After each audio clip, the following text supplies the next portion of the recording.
सामाजिक न्यायाच्या दिशेने एक ठोस पाऊल टाकत पंतप्रधान नरेंद्र मोदी यांच्या नेतृत्वाखाली केंद्र सरकारने जातनिहाय जनगणनेचा ऐतिहासिक निर्णय घेतला।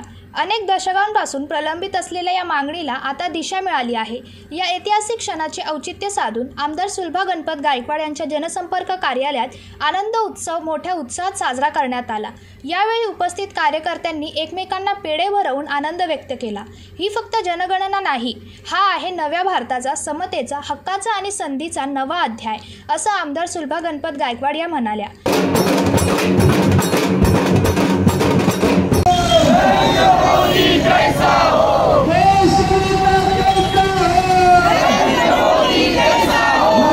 आज इथं आम्ही सर्व भारतीय जनता पार्टीचे जे पदाधिकारी जमलेले आहोत। आज इथे मोदीजी, आपले भारताचे पंतप्रधान नरेंद्र मोदीजी साहेब यांनी जी आज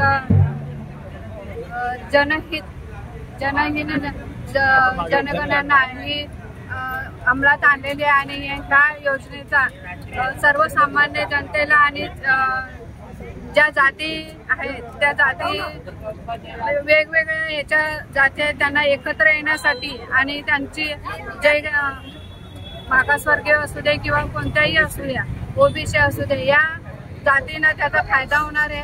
आणि ह्या म्हणजे जनगणना ही या योजनेच्या आधारे सर्व जनतेला त्याचा खूप फायदा होणार आहे। म्हणून नरेंद्र मोदीजी साहेबांचे मी आभार मानते आणि त्यांच्या सहकार्याचे मी आभार मानते। धन्यवाद। जय हिंद, जय महाराष्ट्र। या जल्लोष उत्सव प्रसंगी भाजपा जिल्हाध्यक्ष नाना सूर्यवंशी, उपाध्यक्ष अभिमन्यू गायकवाड, सुभाष मस्के, 142 विधानसभा निवडणूक प्रमुख संजय मोरे, उल्हासनगर सिंधी सेल जिल्हाध्यक्ष संजय राम रख्यानी, उत्तर भारतीय मोर्चा अध्यक्ष सत्यप्रकाश उपाध्याय, महिला मोर्चा जिल्हा सरचिटणीस अर्चना सूर्यवंशी, उल्हासनगर कृषी उत्पन्न बाजार समिती संचालक राजेंद्र वारे, कल्याण पूर्व ग्रामीण मंडळ अध्यक्ष नितेश म्हात्रे, तिसगाव खडेगोडीवली मंडळ अध्यक्ष संतोष शेलार, महिला मंडळ सरचिटणीस शैला वाणी, संयोजक सैनिक आघाडी मनोहर शिर्के, ज्येष्ठ कार्यकर्ता वंदना ताई मोरे, विनोद भोईर, जय शर्मा, अस्मिता गायकवाड, लल्लोन कनोजिया, मीना टोकेकर, अविनाश शिरकर, अमृता जाधव तसेच इतर मान्यवर पदाधिकारी कार्यकर्ते उपस्थित होते। आज देशासाठी आणि देशातल्या सर्व न्याय संस्थांसाठी खूप आनंदाचा दिवस आहे। खरं म्हणजे ज्याची सर्वजण गेली जवळपास 80-90 वर्ष वाट पाहत होते, असा एक ऐतिहासिक निर्णय मोदीजींनी 2 दिवसापूर्वीच्या कॅबिनेटमध्ये घेतला आणि या देशामधली जी नवीन होणारी जनगणना आहे ती जातनिहाय होणार आहे। आणि खरं म्हणजे त्याचा श्रेय घेण्याचा काँग्रेस हा केंद्रानं प्रयत्न करत आहे, परंतु काँग्रेसची सत्ता असताना सुद्धा 1951 असेल, 1961 असेल, 1971 असेल, 1981 असेल, 1991 असेल, 2001 असेल, 2011 असेल, या सगळ्या काळामध्ये काँग्रेसनी कधीही या देशामध्ये जातीय जनगणना करण्याचा प्रयत्न केला नाही किंवा निर्णय घेतला नाही। एकदा मनमोहनजींच्या सरकार असताना तसा निर्णय करण्याचा प्रयत्न झाला, परंतु त्यावेळेचे गृहमंत्री पी चिदंबरमजी यांनी त्याला विरोध केला आणि ती जनगणना जातीय जनगणना होऊ शकली नाही।